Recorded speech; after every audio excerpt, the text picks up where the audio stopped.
Welcome to ప్రజా television news బులెటిన్ల ముందుగా headlines. వైద్యురాలిపై అత్యాచార ఘటన హేయం. మాజీ chief whip BRS party Hanamkonda జిల్లా అధ్యక్షులు దాస్యం వినయ్ భాస్కర్.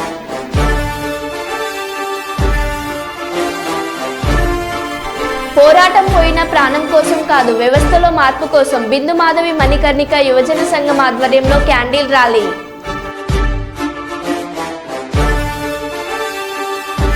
పాలకుర్తి ఇన్ఛార్జ్ ఝాన్సీ రెడ్డి జన్మదిన వేడుకలు.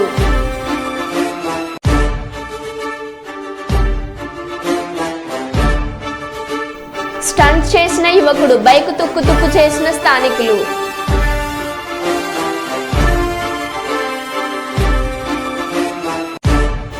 డబ్బుతో కొంటున్న చదువులు, విద్యార్థుల భవిష్యత్తులో నాశనం చేస్తున్న మాప్ కాపీ.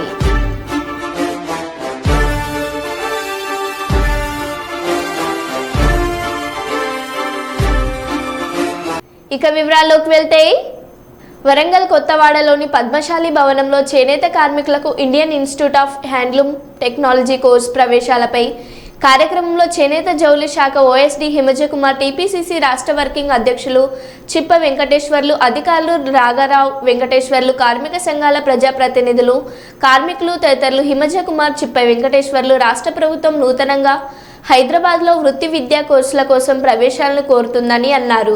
చేనేత కార్మికులకు సంబంధించిన విద్యార్థులు ఉపయోగించుకొని వారు కోరారు. వాడికి ఏదైనా మంచి భవిష్యత్తు కూడా ఇంకా సార్ని తెచ్చుకున్నాం. ఇప్పుడు అలాంటి వ్యవస్థ మన ముందుకు వచ్చింది. సార్ సలహాలు సూచనల మేరకు మేడం యొక్క ఆశీర్వాదం. అదేవిధంగా ఇంకొక విషయం చెప్పాలి, పాలిటెక్నిక్ కాలేజ్లో ఈ హ్యాసర్ అంటే సేలంలో ఇప్పుడు అబ్బాయి ఐహెచ్డి చేశాడు, అయిపోయింది. సార్ సలహా మేరకు బెంగళూరులో పనిచేస్తున్నాడు. ఇప్పుడు సార్ ఆశీర్వాదాలతో అవకాశం. అధ్యక్షుడు మందగం శ్రీనివాస్ గారికి, డిసిసి డైరెక్టర్ పిల్లలకి అది కూడా ఇప్పించి, అంటే మీకు ఏమీ ఖర్చు పెట్టాల్సిన అవసరం లేకుండా పిల్లలు చదివించే బాధ్యత మేము తీసుకుంటాం. తర్వాత 3 సంవత్సరాలు అయిన తర్వాత మీకు బయట నుంచి కంపెనీస్ని తీసుకొచ్చి పిల్లలకి ఎంప్లాయ్మెంట్ కూడా తప్పకుండా 100% ఎంప్లాయ్మెంట్ ఉద్యోగ అవకాశాలు కల్పించడానికి కూడా కృషి చేస్తాం. ఎందుకంటే మన రాష్ట్ర ప్రభుత్వం కానీ, మనకి ఇప్పుడున్న ప్రిన్సిపల్ సెక్రటరీ మేడం గారు కానీ, తర్వాత ప్రిన్సిపల్ సెక్రటరీ మేడం శైలజారామయ్య గారే, అదేవిధంగా కమిషనర్ హ్యాండ్లూమ్స్ మేడమే, టెస్కో ఎండి మేడమే, హ్యాండీక్రాఫ్ట్స్ కూడా మేడమే. కాబట్టి మేడం చాలా ఇంట్రెస్ట్ తీసుకుంటారు దీంట్లో. దాని వల్లనే మనకి తెలంగాణలో అవగాహన కల్పించడానికి ఒక 15 ప్లేసుల్లో మేము అవగాహన సదస్సులు పెడతాం. ఎందుకంటే హైదరాబాద్లో కూర్చొని మేము అడ్వర్టైజ్మెంట్ ఇస్తే ఇప్పుడు దాకా 10 అప్లికేషన్లు వచ్చినాయి కాదు కదా. జిల్లాలో ఉండేటటువంటి చేనేత కార్మికులకి చుట్టుపక్కల ఇంకా ఏం తెలియని వాళ్ళకు కూడా అవగాహన కల్పించి, వాళ్ళకి ఒక ధైర్యం కల్పించి మీరు చదువుకోండి, వెనకాల మేము ఉన్నాము అని చెప్పడానికి. ముఖ్యంగా మనకి ఏంటంటే ఇంగ్లీష్ మీడియంలో ఈ కోర్సు ఉంటుంది 3 సంవత్సరాలు. అక్కడ చేరి సీట్ వస్తుందా రాదా అనే అభద్రతా భావంతో ఉండగా కొంతమంది సార్ల సహకారంతో ఉద్యోగం పొందిన వాళ్ళను ఇప్పుడు మన కళ్ళ ముందట చూయించింది. మనము ఎంతో పోరాటం చేస్తే తప్ప మన కాకతీయ టెక్స్టైల్ పార్క్లో మనకు టెక్స్టైల్ పార్క్ వస్తుంది. టెక్స్టైల్ ఇంజనీరింగ్ కాలేజీ వరంగల్లో ఏర్పాటు చేయాలి. వరంగల్లో ఏర్పాటు చేసిన టెక్స్టైల్ ఇంజనీరింగ్ కాలేజీలో మన చేనేత పద్మశాలి పిల్లలకే అందులో మనకు సీట్లు కేటాయిస్తే ఆ టెక్స్టైల్ పార్కు ఓపెన్ అయ్యే లోపు మనోళ్ళందరూ కూడా శిక్షణ పొంది ఉంటారు, అందులో ఉద్యోగాలు వస్తాయని చెప్పి అనేక రిప్రజెంటేషన్లు గత ప్రభుత్వంలో మనం ఈ ప్రభుత్వానికి ఇచ్చి ఉన్నాం. మన అదృష్టం ఏంటంటే ప్రజాప్రభుత్వం ఏర్పడ్డది. రేవంత్ రెడ్డి గారి హయాంలో మన సురేఖక్క మంత్రి గారి ఆలోచన మేరకు ఈ యొక్క కాలేజీ వరంగల్కు రావడం ద్వారా వాళ్ళందరికీ మనం ఒకసారి కృతజ్ఞతలు తెలియజేద్దాం. కానీ అవగాహన సదస్సు ఏర్పాటు చేయడం అనేది వరంగల్లోని రైల్వే గేట్, శాంతినగర్, సాకరాశికుంట, హనుమాన్ నగర్, ఏకశీల నగర్, పోచమ్మ గుడి కట్ట మీద బొడ్రాయికి సంబంధించిన ఈ నెల 23న భూమి పూజ, అక్టోబర్ 19, 20, 21, 22 తేదీల్లో బొడ్రాయి ప్రతిష్టాప కార్యక్రమం ఉందని బొడ్రాయి అధ్యక్షులు ముష్మకల్ల సుధాకర్ అన్నారు. ఈ సందర్భంగా ముందుగా విలేకరుల సమావేశం ఏర్పాటు చేసి బొడ్రాయికి సంబంధించిన కలపత్రాలను కమిటీ సభ్యులతో కలిసి ఆయన ఆవిష్కరించారు.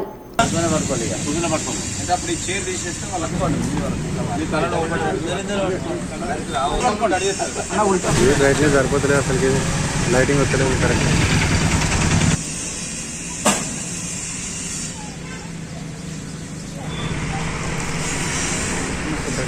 ఒక నిమిషం.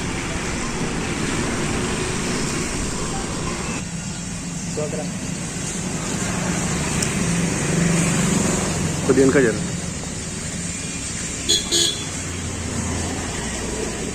ఈరోజు శాంతినగర్, సాగరాస్కుంట, ఏక్షన్ నగర్, హనుమాన్ నగర్ సంబంధించిన కట్ట మీద బొడ్రాయి ప్రతిష్టాపన మహోత్సవానికి ఈరోజు హాజరైన మా కమిటీ సభ్యులందరికీ హృదయపూర్వక నమస్కారాలు తెలియజేసుకుంటూ, శ్రీలక్ష్మి, భూలక్ష్మి బొడ్రాయి నామశిల ప్రతిష్టాపన కార్యక్రమం 23వ తారీఖు నాడు భూమి పూజ కార్యక్రమం ఉంది.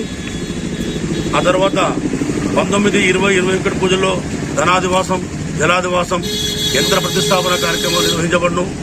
హోమాలు మరియు కుంకుమ పూజలు నిర్వహించబడును. ఆ తర్వాత వంటల ప్రోగ్రాం ఉంటుంది.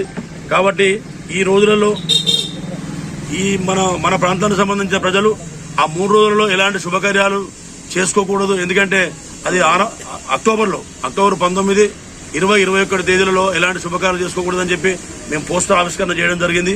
ఇప్పుడు దానికి ముందు కూడా ఫ్లెక్సీలు కొట్టి ప్రతి ఏరియాలో అక్కడక్కడ మెయిన్ కూడల్లో దాన్ని పెట్టడం జరిగింది. ఈ రోజుల్లో ఎందుకంటే ఆ రోజుల్లో చేసుకోవద్దు కాబట్టి ఆనవాయితీ ఈ సనాతన ధర్మానికి సంబంధించిన వ్యవహారం కాబట్టి సనాతన ధర్మంలో బొడ్రాయి అనేది ఒక మహోత్సవమైన కార్యక్రమం. వాస్తవంగా శాంతినగర్ పుట్టి 78 సంవత్సరాలు అవుతుంది కావచ్చు. మా తాతలు ఫౌండేషన్ చేసిన ఏరియాలు ఇవి. అట్లాంటి కార్యక్రమంలో మాకు ఈ అవకాశం వచ్చినందుకు నిజంగా మా అమ్మవారికి సర్వదా సతదా మేము ఎప్పుడు రుణపడి ఉంటాం మా పోచమ్మ వారికి. ఎందుకంటే అమ్మవారిని పెట్టిన తర్వాతనే ఈ కార్యక్రమాన్ని చేయడం జరిగింది. వాస్తవంగా మా తరానికి ఈ బొడ్రాయి ప్రతిష్టాపన రావడం నిజంగా గర్వంగా ఉన్నది.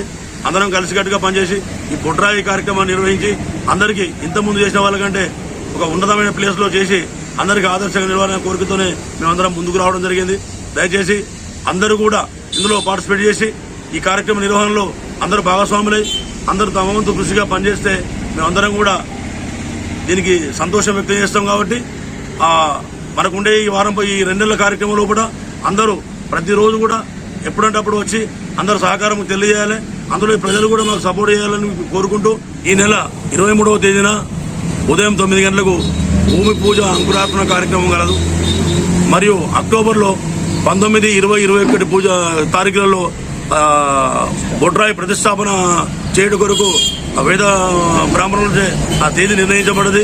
దీనికి భాస్కరాచార్యులు బొడ్రాయి ప్రతిష్టాపన కార్యక్రమానికి వారి ఆధ్వర్యం నిర్వహించడం జరుగుతుంది. కాబట్టి సుమన్ శర్మ గారు కూడా ఇందులో వారి సూచనల మేరకు చేయడం జరుగుతుంది. కాబట్టి వాళ్ళందరినీ మేము గౌరవంగా పిలుచుకోవడం జరుగుతుంది.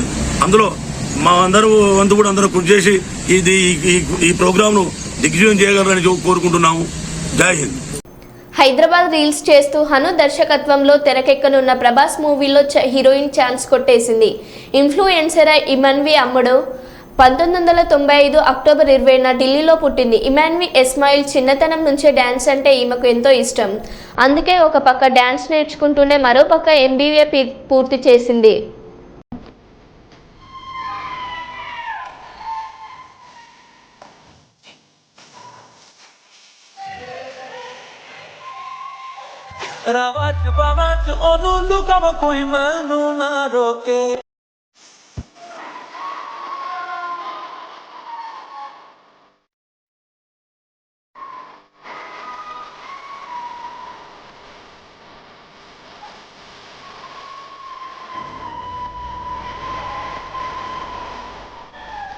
రేవంత్ రెడ్డిని గాడ్ ఫాదర్స్కే మేము భయపడలేదు, నీ తాటకు చప్పుళ్లకు భయపడం. ప్రతిపక్షం ప్రశ్నిస్తే రేవంత్ రెడ్డి వాళ్ళు చావాలి అని కోరుకుంటున్నాడు.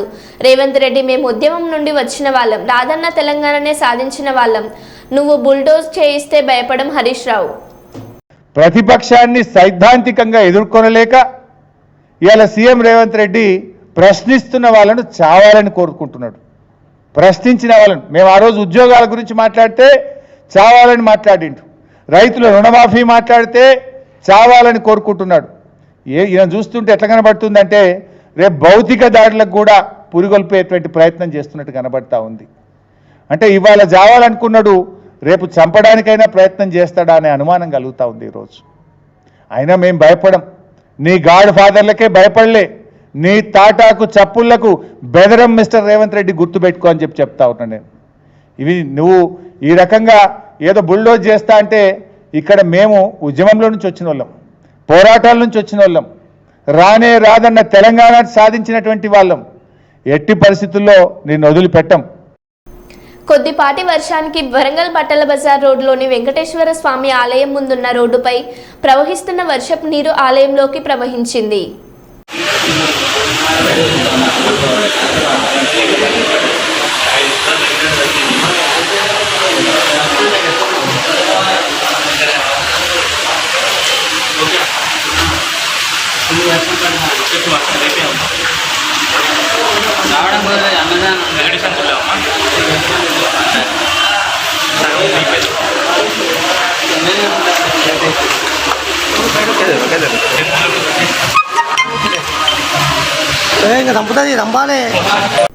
వరంగల్ ఎంజీఎం ఆసుపత్రితో పాటు కాకతీయ మెడికల్ కళాశాల ప్రాంగణంలో ఉన్న పిఎంఎస్ఎస్వై ఆసుపత్రులను జిల్లా కలెక్టర్ సత్య శారదాదేవి సందర్శించి రోగులకు అందుతున్న వైద్య సేవలతో పాటు ఆసుపత్రిలో ఉన్న మందుల వివరాలను పరిశీలించారు. జిల్లాలో జ్వరాలు ప్రబలుతున్న వేళ ఆసుపత్రిలో తీసుకుంటున్నటువంటి చర్యలు, ఎంజీఎం బ్లడ్ బ్యాంక్లో ఉన్న బ్లడ్ నిల్వలను అడిగి తెలుసుకున్నారు.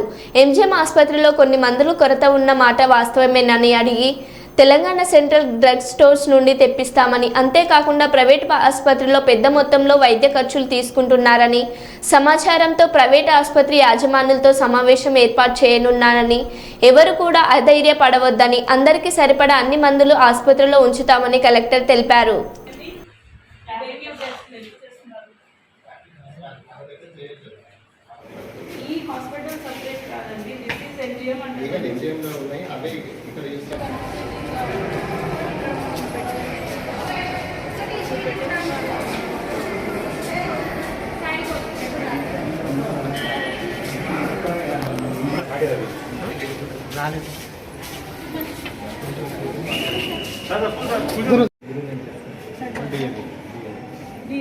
So అది చెప్పండి, who is the person అంటే DME.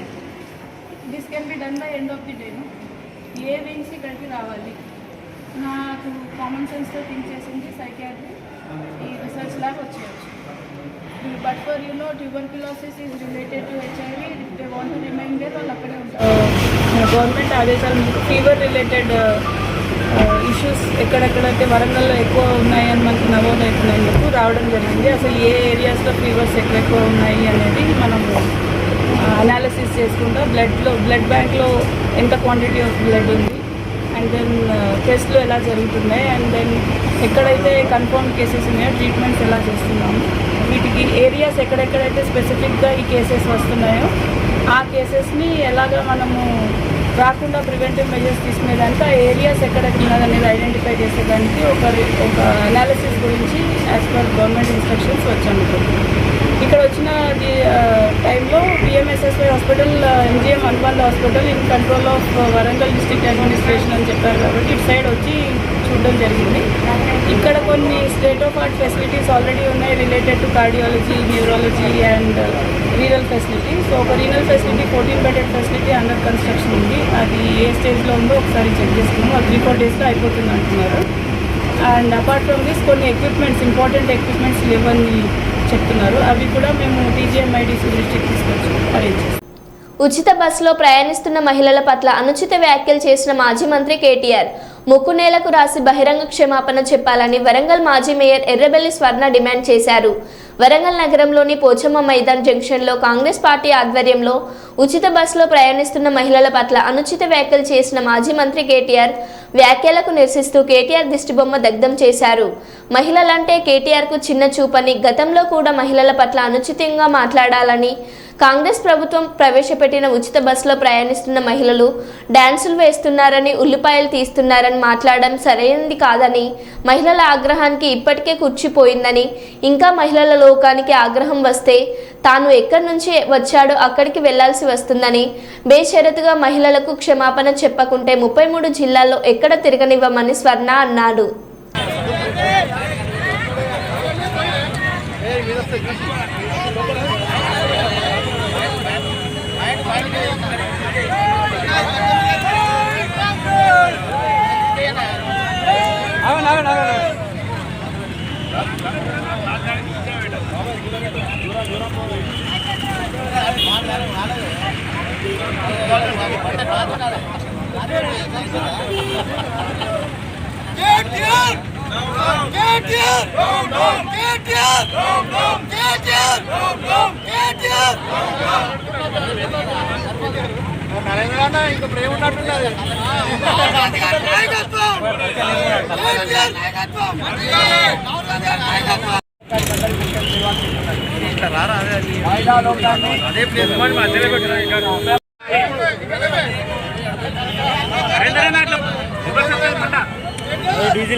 కాంగ్రెస్ ప్రభుత్వం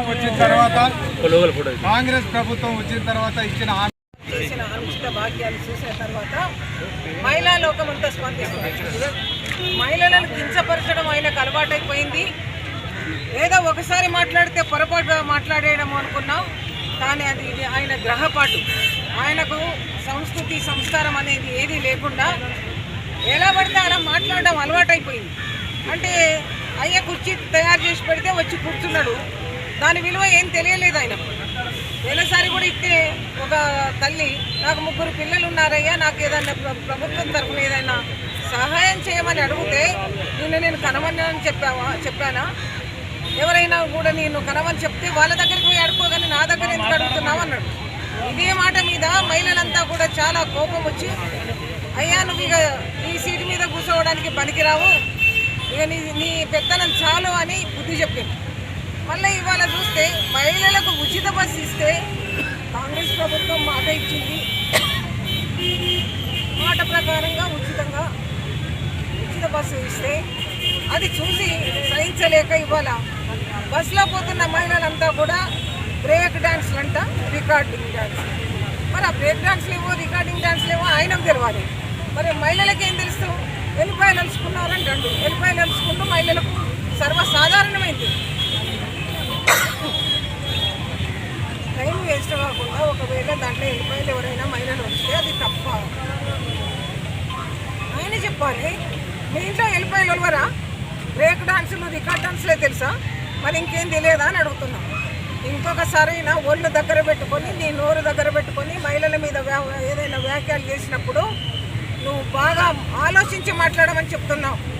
ఆలోచన లేకుండా నీ నోటికి వచ్చినట్టు ఎట్లయినా మాట్లాడితే ఈ 33 జిల్లాలు ఏదైతే ఉన్నాయో ఒక్క జిల్లాలో కూడా నువ్వు అడుగు పెట్టావు. నేను అడుగు పెడితే తరిమి కొట్టడానికి మహిళలంతా ఇవాళ సిద్ధమై ఉన్నారు. మహిళలను గౌరవించడం తెలియని కేటీఆర్ మనకు అవసరమా అని అడుగుతున్నావు. మహిళను నీకు ఒక తల్లి ఉన్నది, ఓ చెల్లి ఉన్నది, భార్య ఉన్నది, బిడ్డ ఉన్నది. రేపు ఈ సమాజంలో వాళ్ళు ఒక మహిళగా గౌరవించబడాలా లేదా అని అడుగుతున్నావు. గౌరవించబడద్దు అనుకుంటే నువ్వు ఇలాగే మాట్లాడు, నీకు తన్ని తరిమేస్తావు ఇక్కడ నుంచి. తెలంగాణ నుంచి మళ్ళీ నువ్వు ఎక్కడున్నావో అక్కడికి పోవాలి, అమెరికాకి వెళ్ళాలి. మరి అదా ఇదా అని ఆలోచించుకొని ఇవాళ బేషరతుగా మహిళలకు క్షమాపణ చెప్పు, ముక్కు భూమికి రాయి. అలాగైతే నేను క్షమాపణ చెప్పినట్టు. కేటీఆర్ మర్యాదగా చెప్తున్నావు. మహిళలంతా కూడా ఏకమై నిన్ను ఎక్కడికి వచ్చినా తరిమే పరిస్థితి తీసుకొచ్చుకోకు. ఇది గౌరవంగా బతికే తెలంగాణ. ఇక్కడ గౌరవం ఏంటో తెలుసు, అగౌరవపరిచిన వాళ్ళని ఎలా పారద్రోలడం కూడా బాగా తెలుసు. ముఖ్యంగా వరంగల్ జిల్లా అంటేనే మీ అందరికీ తెలుసు. ఈ నాయన తెలంగాణ కావాలి అనుకున్నప్పుడు ఈ మహిళలే రోడ్ల మీద వంటలు వార్పులు చేసి వాళ్ళ పిల్లలను కూడా త్యాగాలు చేసిండ్రు. అందుకోసమని ఇక్కడ వరంగల్లో మొట్టమొదటిసారిగా మహిళలను మాట్లాడినప్పుడు కూడా నేను క్షమాపణ చెప్పమని అడిగింది. ఇవాళ కూడా అదే అడుగుతున్నా, నువ్వు బేషరత్గా క్షమాపణ చెప్పు మహిళలకి, ఇంకొకసారి ఇలాంటి మాటలు మాట్లాడను అని మహిళలకు చేతులెత్తి నమస్కారం చేసి ముక్కు భూమికి రాసి క్షమాపణ చెప్పు. మేము కోరుకునేది అంతే. నీ దగ్గర ఏ పని కోరము, నువ్వు మాకు అవసరం లేదని కూడా మాకు తెలుసు అందరికీ మహిళలకు. పశ్చిమ బెంగాల్ వైద్య విద్యార్థినిపై జరిగిన ఘటనపై స్పందించిన ప్రభుత్వం మరియు ప్రైవేట్ ఆసుపత్రి వైద్యులు ఒక రోజు పాటు అన్ని సేవలు నిలిపివేశారు. వరంగల్ ఎంఐఎం హాల్ నుండి కాకతీయ వైద్యశాల వరకు వైద్యులు పశ్చిమ బెంగాల్ వైద్య విద్యార్థిని అత్యాచారం హత్యకు వ్యతిరేకంగా నిరసన ర్యాలీ చేపట్టారు. ఎంతో మంది ప్రాణాలు కాపాడే వైద్య వృత్తిలో ఉన్న తమ ప్రాణాలకే రక్షణ లేకుండా పోయిందని, వైద్యులతో పాటు ప్రతి మహిళలకు బాలికలకు యువతులు పనిచేసే ప్రాంతాలలో రక్షణ కల్పించే చట్టాలను తీసుకురావాలని, అప్పుడే మహిళలకు రక్షణ ఉంటుందని, పశ్చిమ బెంగాల్లో జరిగిన ఘటనకు బాధ్యులైన నిందితులను కఠినంగా శిక్షించాలని, మరోమారు దేశంలో ఇలాంటి ఘటనలు జరగకుండా కేంద్ర ప్రభుత్వం కఠినమైన చట్టాలు తీసుకురావాలని ఐఏఎం వైద్యులు డిమాండ్ చేశారు.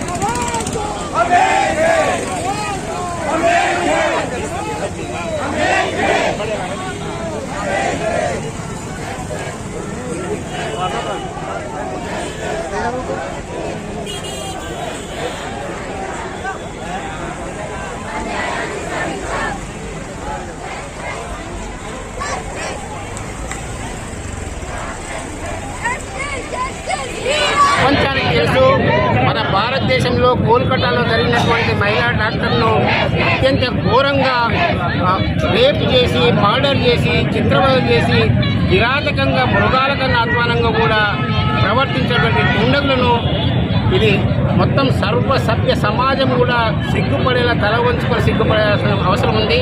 ప్రజలందరూ కూడా రోడ్లపైకి వచ్చి వెస్ట్ బెంగాల్లో జరిగినటువంటి దాని ముఖ్యమంత్రి పైన మరియు అక్కడ ఉన్నటువంటి దానిపైన ప్రభుత్వం ఏం చేస్తుందని నిరసన తెలపాల్సిన అవసరం ఉంది. ఈ సందర్భంగా ముఖ్యంగా ఈ అమ్మాయి 2 గంటల వరకు కూడా డ్యూటీ చేసి 36 అవర్స్ డ్యూటీ చేసి 5 నిమిషాలు రెస్ట్ తీసుకున్నామని ఒక గవర్నమెంట్ హాస్పిటల్లో, అది కూడా ఒక 1500 పడకల ఆసుపత్రిలో అత్యంత ఘోరంగా ఆమెను చేయడం జరిగింది. అది ఒకరు కాదు, ఇద్దరు కాదు, 5-6 మంది దుండగులు. ఈ దుండగులను వెంటనే పట్టుకోక ఇప్పటికీ 8 రోజులు అవుతుంది. కనీసం ఎవరినో ఒకరిని పట్టుకొని వాడే అని చెప్పి మనం పట్టుకున్నామని పెద్ద చెప్పుకుంటున్నారు. అట్లా కాకుండా అసలైన దుండగులను పట్టుకొని వెంటనే వారికి శిక్ష ఇవ్వాల్సిన అవసరం ఉంది. ఇప్పుడు మా డిమాండ్ ఏంటంటే వితిన్ 24 అవర్స్లో మా యొక్క డిమాండ్స్ ముఖ్యంగా ప్రతి ఒక్క మెడికల్ కాలేజీలో కానీ, ప్రతి ఒక్క ఎక్కడైనా కూడా వైద్యులు కానీ, వైద్య సిబ్బంది కానీ పనిచేసినటువంటి ప్లేస్లలో మంచి సేఫ్ జోన్ సెక్యూరిటీ అనేది ఉండాలి. ఎట్లయితే ఎయిర్పోర్ట్లలో 3 అంచెల సెక్యూరిటీ ఉంటుందో ఇక్కడ కూడా హాస్పిటల్లో కూడా సెక్యూరిటీ అనేది కంపల్సరీ ప్రొవైడ్ చేయాలి. వైద్యులకు సరైనటువంటి రెస్ట్ రూమ్ కానీ, వాష్రూమ్ కానీ లేకుండా ఉన్నది. ఎప్పుడైతే నేషనల్ మెడికల్ కమిషన్ పర్మిషన్ ఇస్తుందో ఇవన్నీ చూసినప్పుడు వైద్యులకు అన్ని వాష్రూమ్స్ కానివ్వండి, రెస్ట్ రూమ్స్ కానివ్వండి, అన్ని స్పెషల్ సెక్యూరిటీ కానీ చూసిన తర్వాతనే పర్మిషన్ ఇవ్వాలని మేము ప్రభుత్వాన్ని డిమాండ్ చేస్తాం. సెంట్రల్ గవర్నమెంట్ మరియు స్టేట్ గవర్నమెంట్, అన్ని స్టేట్ గవర్నమెంట్లను. అంతేకాకుండా కూడా ఒక లా తీసుకురావాలి, సెంట్రల్ ప్రొటెక్షన్ లా ఒకటి తీసుకురావాలని మేము. భయభ్రాంతులు అవుతున్న కాలనీ వాసులు. ఇబ్రహీంపట్నం జగన్నాథ్ కాలనీలో దొంగలు ఒక 2-వీలర్ బైక్ను దొంగలించిన 2 దొంగలు. ఇబ్రహీంపట్నం పోలీసులను ఆశ్రయించిన బాధితులు.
మరో బులెటిన్లో మళ్ళీ కలుద్దాం. Stay tune.